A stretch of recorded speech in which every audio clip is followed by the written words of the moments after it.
जय श्री श्याम दोस्तों। भक्ति ज्ञान दिशा चैनल में आप सभी का बहुत बहुत स्वागत है। दोस्तों, आज हम आपके साथ एक ऐसी सत्य घटना शेयर करने जा रहे हैं जिसे सुनकर आपके रोंगटे खड़े हो जाएंगे कि श्याम बाबा कैसे कैसे चमत्कार करते हैं लोगों की ज़िंदगी में, कैसे इंसान को फर्श से उठाकर अर्श पे ले आते हैं। अगर ज़रूरत है तो आपके विश्वास की, आपकी दिल की गहराई की, कि आप श्याम बाबा पर कितना विश्वास करते हैं, कितना आप बाबा को मानते हैं। बाबा आपका भाव देखते हैं, आपका दिल देखते हैं। बाबा को इंसान से कुछ नहीं चाहिए और इंसान बाबा को दे भी क्या ही सकते हैं। बाबा श्याम तो सिर्फ और सिर्फ अपने भक्त के भाव के भूखे होते हैं। अगर उनका भक्त कभी भी किसी भी परेशानी में हो और वो एक बार बस दिल से श्याम बाबा को पुकार ले तो श्याम बाबा दौड़े दौड़े चले आते हैं। दोस्तों, अगर आपके ऊपर कितना भी बड़े से बड़ा कष्ट हो, आप किसी भी परेशानी से जूझ रहे हो, परेशान हो रहे हो, फिर चाहे वो कर्ज को लेकर हो या गृह क्लेश को या कुछ भी, इंसान की ज़िंदगी में देखो इतनी परेशानियां होती हैं। हर इंसान के जीवन में कोई ना कोई दिक्कत परेशानी चलती ही रहती है। और वो कहते हैं ना, चाहे इंसान के पास सुख हो या दुख हो, हर वक्त उसे भगवान का नाम ज़रूर लेना चाहिए। क्योंकि चाहे भले ही कुछ इंसानों को कहना है कि अगर हम भगवान का नाम लेंगे तो क्या सब कुछ ठीक हो जाएगा, तो ऑब्वियसली ज़रूर ठीक हो जाएगा। अगर आप भगवान का नाम लोगे, आप श्याम बाबा को पुकारेंगे तो आपकी ज़िंदगी में सब कुछ ठीक हो जाएगा। हाँ, लेकिन इतना है, अगर आपकी परेशानी बहुत बड़ी है, वो एकदम तो ख़त्म होगी नहीं, ख़त्म तो होगी, ज़रूर होगी, लेकिन धीरे धीरे होगी। और ये है कि अगर आपको कोई गहरी चोट लगने वाली है तो वो हल्की सी खरोंच में बदल जाएगी अगर आप भगवान को याद करेंगे। इसलिए भगवान को याद करना, भगवान का नाम लेना बहुत ज़्यादा ज़रूरी है। आज मैं आप लोगों के साथ ऐसी ही एक महिला की कहानी शेयर करने जा रही हूँ जिनके साथ श्याम बाबा ने बहुत बड़ा चमत्कार किया। तो आज की जो कहानी है वो दिल्ली में रहने वाली उत्तम नगर से आशा जी की कहानी है। आशा जी के 2 बच्चे हैं, एक बेटा और एक बेटी। आशा जी के जो हस्बैंड हैं वो सरकारी स्कूल में टीचर हैं। आशा जी की ज़िंदगी बहुत अच्छी चल रही थी, सब कुछ उनकी लाइफ में बढ़िया चल रहा था। लेकिन भगवान को शायद कुछ और ही मंजूर था, या कहो किस्मत को कुछ और ही मंजूर था। वो कहते हैं कि किस्मत का लिखा कोई नहीं मिटा सकता, जो किस्मत में लिखा होता है वो होना ही होता है। इसमें गलती किस्मत की नहीं होती। इंसान भगवान को कोसता है, लेकिन इसमें गलती भगवान की नहीं होती, वो गलती इंसान की खुद की हुई होती है। क्योंकि हमें नहीं पता आज जो हम दुख भुगत रहे हैं वो किस कारण भुगत रहे हैं, वो हम अपने कर्मों की वजह से भुगत रहे हैं। ना जाने हमने ऐसे कौन से कर्म किए होते हैं जिसका हमें फल इस जन्म में मिलता है। मानो हमने पिछले जन्म में कुछ ऐसे कर्म किए होते हैं जिसकी वजह से हमें दुख भुगतना होता है, लेकिन हम भगवान को कोसते हैं, भगवान के ऊपर सारा इल्ज़ाम रखते हैं कि भगवान हमारी ज़िंदगी में इतने कष्ट दे रहा है। लेकिन भगवान अपने भक्तों को कभी कोई कष्ट नहीं देता। जिस तरह से माता पिता अपने बच्चे को दुख में नहीं देख सकते, उसी तरह से भगवान भी अपने भक्त को कष्ट में नहीं देख सकते। बस ज़रूरत है तो आपको भगवान को याद करने की। तो आज की जो कहानी आशा जी की है वो उत्तम नगर में रहती हैं।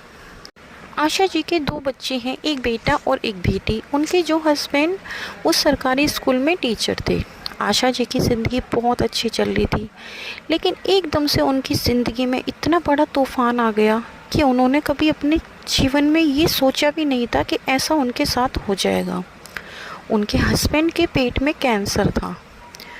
जब उनको ये बात पता चली तो उनको बहुत दुख पहुंचा। अब उनकी टेंशन बहुत ज़्यादा बढ़ गई थी, क्योंकि उनके घर में उनके हस्बैंड के सिवा और कोई उनके घर में कमाने वाला नहीं था। उनके सास ससुर भी नहीं थे, ना ही उनके देवर जेठ थे, वो अकेली थी। अब उन्होंने अपने हस्बैंड का बहुत ज़्यादा इलाज कराया, लेकिन उनके हस्बैंड फिर भी बचे नहीं। उनके हस्बैंड की मृत्यु हो गई। अब उनको समझ नहीं आ रहा था कि वो अपने दोनों बच्चों का अकेली पालन पोषण कैसे करेंगी। वो दिन रात टेंशन में रहती, उनको समझ ना आता कि वो क्या करें, कैसे करें। हालांकि उनकी पेंशन बन गई थी, पर फिर भी उनका गुजारा चलना मुश्किल था। जो उनके हस्बैंड ने कुछ जमा पूंजी बचा कर रखी थी वो भी धीरे धीरे ख़त्म होने लग रही थी। अब आशा जी की चिंता बढ़ती जा रही थी। आशा जी को समझ नहीं आ रहा था कि आशा जी क्या करें क्या ना करें। फिर किसी ने आशा जी को श्याम बाबा के बारे में बताया कि आशा तुम बिल्कुल भी चिंता मत करो, तुम श्याम बाबा की पूजा किया करो, श्याम बाबा से तुम अर्जी लगाओ, श्याम बाबा तुम्हारी ज़रूर सुनेंगे। आशा जी इतनी ज़्यादा डिप्रेशन में चली गई थी कि उनको ये समझ लो कि वो अपने आप को एक तरीके से भूल चुकी थी, अपनी ज़िंदगी जीना भूल चुकी थी, क्योंकि उनके ऊपर थोड़ा बहुत कर्ज भी चढ़ चुका था। थोड़ा बहुत भी नहीं, उनके लिए वो कर्ज बहुत ज़्यादा था। करीब 20 लाख का उनके ऊपर कर्ज था।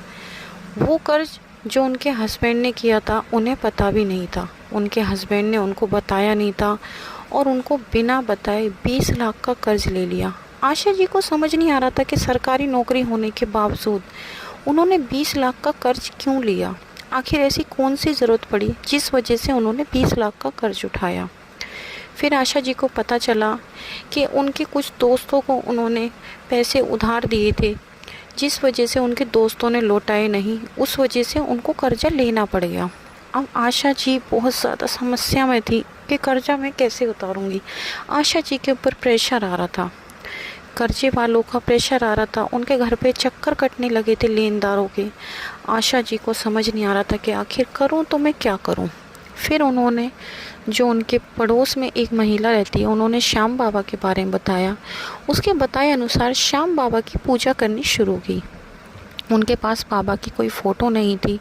वो पहले मार्केट से जाकर बाबा की फ़ोटो लाई, फिर वो श्याम बाबा की रोज़ पूजा करती और श्याम बाबा से प्रार्थना करती कि बाबा मुझे कुछ भी करके कर्ज से मुक्ति दिला दो, बस कुछ भी करके बाबा, मेरे बच्चों की ज़िंदगी, मेरे बच्चों का जीवन आपके हाथ में है, मेरा जीवन आपके हाथ में है बाबा, अब आप जानो आपका काम जाने। इस तरह से वो रोज़ बाबा से प्रार्थना करती। फिर एक दिन आशा जी के पास एक महिला आई।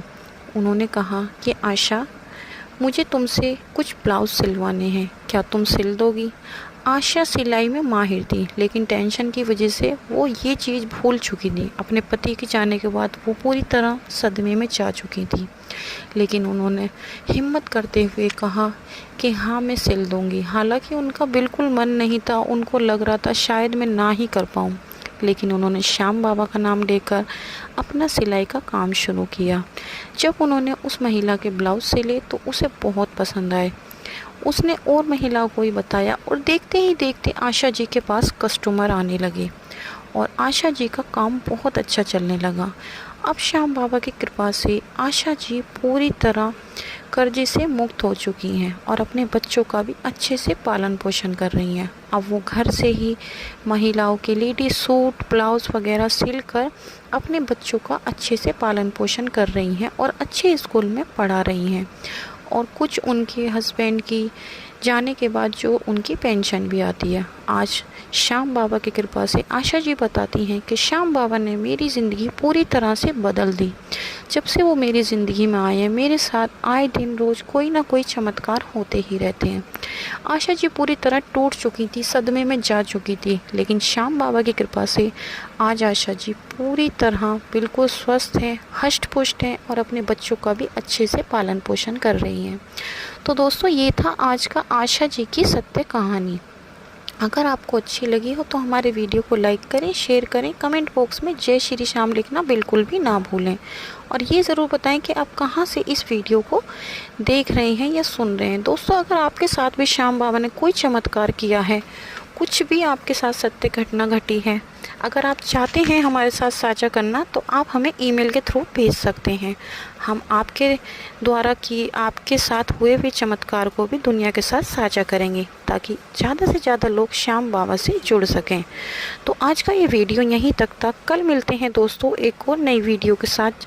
जब तक के लिए सभी भक्तों को जय श्री श्याम।